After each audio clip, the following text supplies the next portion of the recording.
Hello दोस्तों, अब तक आप सब ने असुर 2 पूरा का पूरा देख ही लिया होगा, इसलिए इसका ट्रेडिशनल रिव्यू करने का कोई फायदा नहीं। इस सीजन को भी देखने में मजा बहुत आया और राइटिंग से लेकर एक्टिंग तक ने आखिरी क्षणों तक समा बांधे रखा। हालांकि इस बार लीड राइटर गौरव शुक्ला ने बहुत सारी अतरंगी चीजों का इस्तेमाल पटकथा में किया है। माइथोलॉजी से लेकर साइंस टेक्नोलॉजी तक, कली कल्की से लेकर एआई और हमारे आपके यूजर डेटा के गलत इस्तेमाल तक, जिस वजह से कई बार राइटिंग बिखरी बिखरी सी लगती है, खासकर बीच वाले एपिसोड्स में जो काफी उलझाते हैं और उतने इंटेलिजेंट भी नहीं हैं जितना खुद को दिखाना चाहते हैं। साथ ही कुछ कैरेक्टर्स और एक्टर्स भी कोई खास छाप नहीं छोड़ पाते हैं। बड़ी उम्र का शुभ उतना इम्प्रेसिव नहीं साबित होता जितना छोटी उम्र वाला शुभ था, जिसका रोल विशेष बंसल ने एकदम चिलिंग अंदाज में अदा किया था। मयंक चैंग का रोल भी हल्का लगता है और वे शारिब हाशमी की कमी को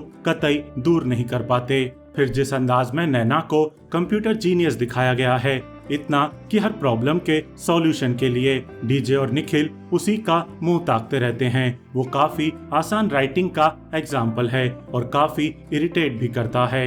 लेकिन इस तरह की अपनी हिट और मिस राइटिंग के बावजूद असुर 2 में कई सारे बढ़िया ट्विस्ट एंड टर्न्स हैं और इसके मेन कैरेक्टर्स की फितरत जिस अंदाज में पल पल बदलती रहती है, कभी अच्छे कभी बुरे कभी असुर जितने बुरे, उसे पूरे 8 एपिसोड तक एक्सपीरियंस करने में काफी मजा आता है। ऊपर से आखिरी एपिसोड तो काफी ज्यादा बढ़िया है, जो कि न सिर्फ एक बेहतरीन एंडिंग इस सीजन को देता है बल्कि सीजन 3 के किवाड़ भी खोल देता है। वैसे तो सीजन 2 के आखिर में इस सीरीज का असुर यानी कि शुभ मारा जाता है, जब निखिल अपने अंदर के अच्छे इंसान पर असुर को हावी होने देता है और उसे जहर देकर मार देता है। लेकिन ये हमें बिल्कुल नहीं सोचना चाहिए कि असुर नाम की सीरीज अब यहीं पर खत्म हो जाएगी, क्योंकि जो आखिरी बातचीत निखिल और शुभ की होती है वो संभावनाओं की दसियों खिड़कियां खोल देती हैं। आखिर में शुभ निखिल को एक और पौराणिक कथा सुनाता है,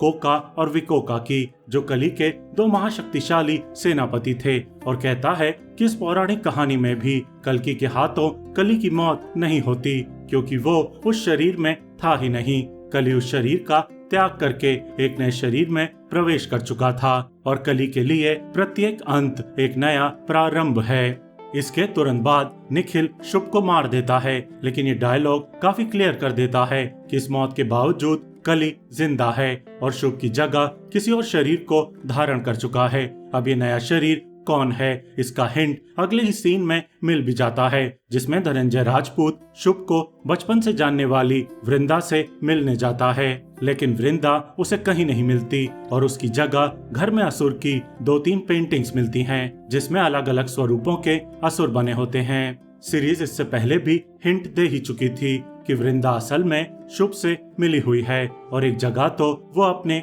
और शुभ के रिश्ते को गोपी और कृष्ण जैसा रिश्ता तक बता चुकी थी। तो अब या तो अगली असुर वृंदा ही होने वाली है और असुर 3 में उसकी ही कहानी दिखाई जाएगी, या फिर हो सकता है कि शुभ और वृंदा का कोई बेटा या बेटी हो, या फिर वृंदा प्रेग्नेंट हो और वही बच्चा अगले सीजन में असुर बने। ये थ्योरी इसलिए भी पॉसिबल लगती है क्योंकि जब डीजे पहली बार वृंदा से मिलता है तो वो माँ और बच्चे की एक मूर्ति बना रही होती है, और सीरीज के आखिरी सीन में जब वो वृंदा के खाली कमरे में पहुंचता है तब भी कॉर्नर में वही मूर्ति रखी हुई होती है। एक तीसरी फैन थ्योरी ये भी हो सकती है कि शुभ की बनाई एआई वाली मशीन की मदद से वृंदा ही अगले सीजन में तबाही लाए और कली के दुनिया बदलने वाले प्लान को आगे बढ़ाए। वैसे मरने से ठीक पहले शुभ निखिल को ये भी कहता है कि कली अनंत है। इससे ये भी थ्योरी जन्म लेती है कि क्या शुभ अनंत नाम के बालक के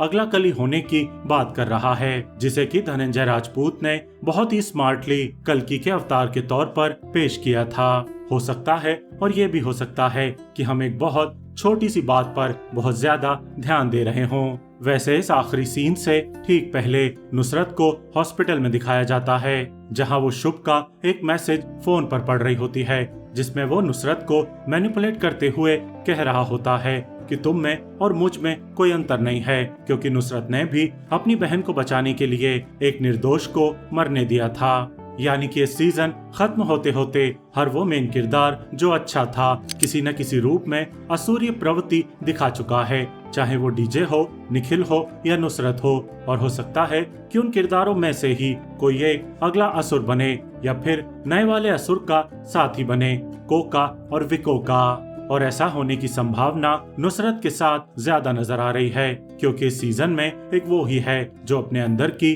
डार्कनेस को ठीक से हैंडल नहीं कर पा रही थी। तो क्या नुसरत अगली असुर होगी या फिर शुभ के बचपन की सखा वृंदा अगली असुर होगी, या उनका बच्चा असुर होगा, या कोई और ही होगा जिसकी भनक तक इस सीजन ने हमें नहीं लगने दी है। या फिर कहीं ऐसा तो नहीं होगा कि अब से असुर एक नहीं कई सारे होंगे, क्योंकि अपने लास्ट डायलॉग में शुभ ये भी कहता है कि नए शरीर में प्रवेश करने के बाद कली ने प्रतिज्ञा ली कि अब से वो कभी भी एक शरीर तक सीमित नहीं रहेगा।